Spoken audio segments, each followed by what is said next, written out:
Hi, my beloved student. How are you today? Hopefully, you are in good condition and stay healthy. So, welcome back to our lesson religion.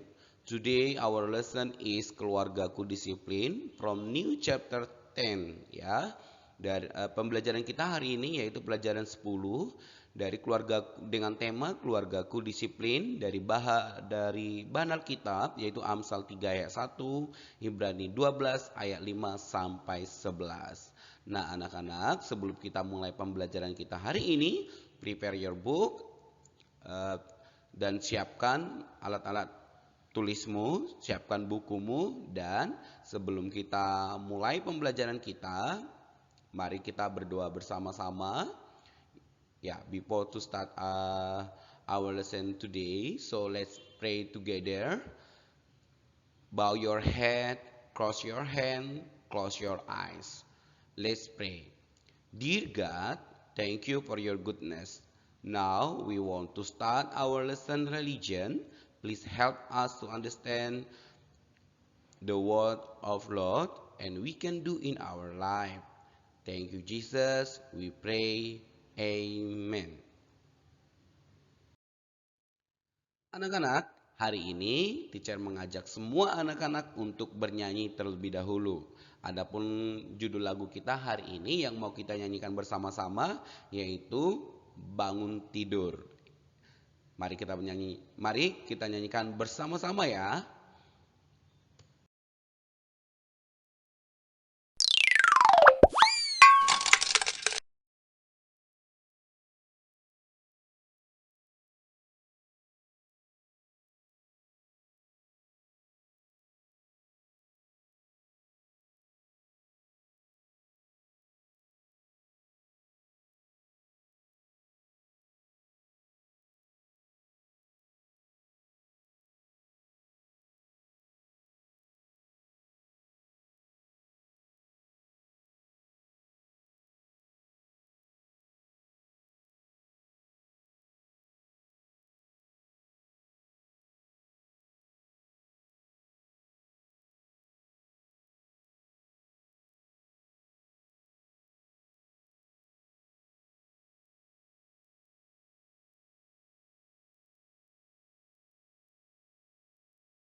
Ya, Adapun yang menjadi tujuan pembelajaran keluargaku disiplin, yang pertama itu anak-anak yaitu menunjukkan perilaku ketaatan, kepatuhan dan kesetiaan pada disiplin yang diberikan orang tua di rumah.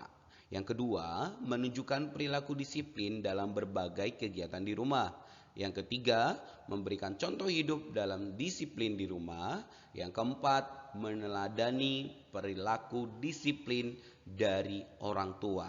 Jadi anak-anak tetap ya, yang menjadi teladan kita di rumah itu adalah orang tua dalam hidup disiplin. Ya, ya, pembahasan Alkitab kita mau bercerita tentang Daniel. Daniel sangat berdisiplin dalam jam doa. Daniel di dalam pasal yang ke-6 ayat yang ke-11, anak-anak di sana dikatakan, demi didengar Daniel bahwa surat perintah itu telah dibuat, pergilah ia ke rumahnya. Dalam kamar atasnya ada tingkap-tingkap yang terbuka ke arah Yerusalem. 3 kali sehari ia berlutut, berdoa serta memuji Allahnya seperti yang biasa dilakukannya.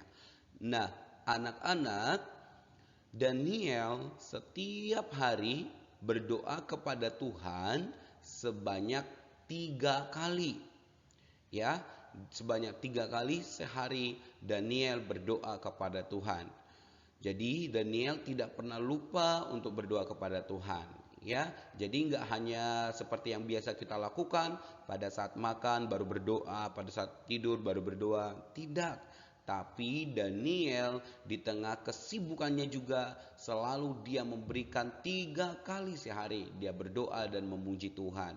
Nah, kenapa Daniel waktu di goa singa tidak dimakan singa? Karena apa? Karena Daniel sangat suka berdoa kepada Tuhan, sehingga Daniel membangun hubungan yang baik dengan Tuhan. Dan ketika Daniel dimasukkan ke gua singa, Tuhan menutup mulut-mulut singa sehingga Daniel tidak dimakan. Padahal singa pada waktu itu adalah sengaja tidak diberikan makan supaya sangat kelaparan. Jadi ketika Daniel dimasukkan ke gua singa, orang-orang pada waktu itu berharap Daniel dimakan singa. Ternyata karena Daniel sangat taat kepada Tuhan, dia sangat disiplin di dalam hal berdoa. Akhirnya Tuhan menolong Daniel dan Daniel pun lepas dari serangan harimau pada waktu itu, singa ya. Makanya ada lagunya Daniel di goa singa ya.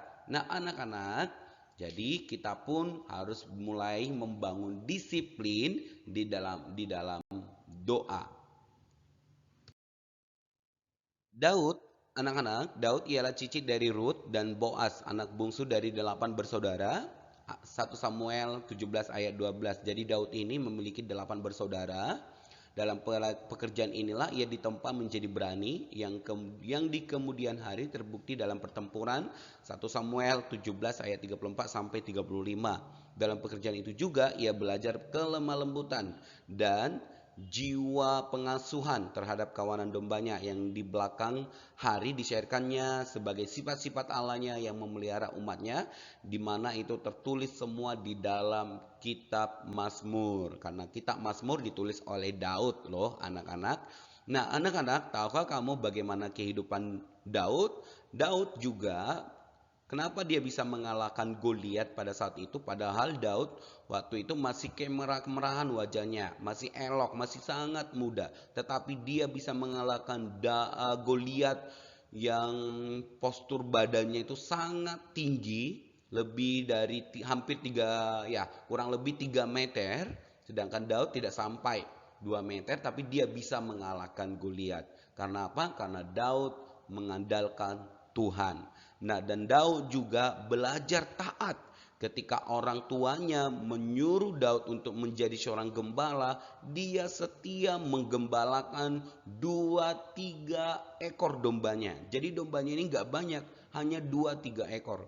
Nah, Daud ini setia menggembalakan dombanya. Tapi abang-abang Daud ini semua dijadikan ayahnya menjadi panglima tentara, ikut berperang semua. Hanya Daud. Tetapi hanya Daudlah yang dapat mengalahkan Goliat orang Filistin itu, yang badannya hampir 3 meter itu, dikalahkan oleh Daud. Dengan apa? Dengan nama Tuhan, dengan mengandalkan Tuhan. Ya, anak-anak, jadi kita pun belajar apapun yang diperintahkan orang tua kepada kita, kita harus dengar-dengaran. Tentunya perintah orang tua itu harus sesuai dengan firman Tuhan, ya. Karena tidak semua perintah orang tua itu, kadang-kadang juga orang tua lupa apakah itu sesuai firman Tuhan atau tidak. Jadi anak-anak juga harus memperhatikan apakah perintah orang tua itu sesuai dengan firman Tuhan, ya. Anak-anak boleh memahaminya ya. Nah, anak-anak di sekolah kita wajib belajar. Nah, ketika di rumah kamu juga memiliki waktu bermain, ya. Tidak ada salahnya bermain. Tidak ada salahnya bermain dengan teman-teman, ya, naik sepeda, olahraga dan lain-lainnya. Tapi jangan lupa untuk memberikan waktumu untuk belajar, ya. Ingat, bermain itu baik untuk dirimu, tapi belajar juga jangan sampai terlupakan. Saking asiknya bermain, belajar akhirnya terlupakan. Nah, itu yang tidak boleh. Jadi bermain baik, belajar juga harus disesuaikan waktunya. Kalau misalnya kamu dari pagi sampai sore bermain, maka di malam hari kamu harus belajar.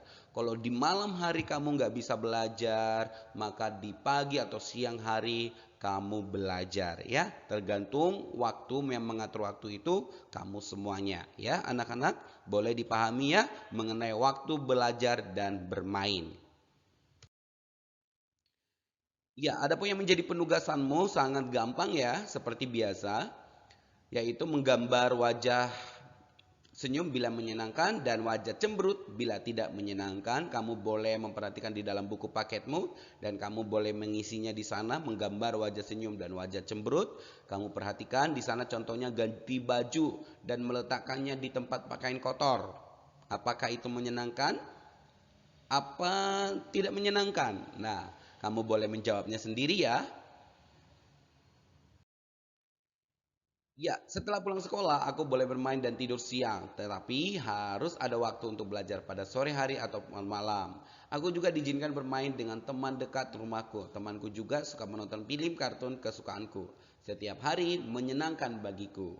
Nah, anak-anak jangan lupa, tadi teacher juga udah singgung ya bahwa bermain itu sangat bagus, tapi jangan lupa sampai belajar. Nanti kena marah dengan papa mama. Oke? Ya, sampai di sini pembelajaran kita anak-anak. Thank you for watching today our lesson religion with our tema yaitu keluargaku disiplin. Jadi mari kita sama-sama belajar disiplin di dalam hal doa. Terus kita juga disiplin di dalam apa yang diperintahkan oleh orang tua kita. Kalau misalnya kita disuruh belajar, maka kita harus belajar. Kalau kita disuruh tidur siang, maka kita harus tidur siang. Kalau disuruh mandi, maka kita harus mandi. Kalau disuruh makan, sarapan, dan lain-lainnya, maka kita harus hidup disiplin. Itulah buktinya atau tandanya kita anak-anak Tuhan. Nah, sampai ketemu minggu depan di pelajaran yang sama, yaitu di pelajaran yang ke-10 dengan masih tema yang sama, yaitu keluargaku disiplin. Tuhan Yesus memberkati. Bye-bye.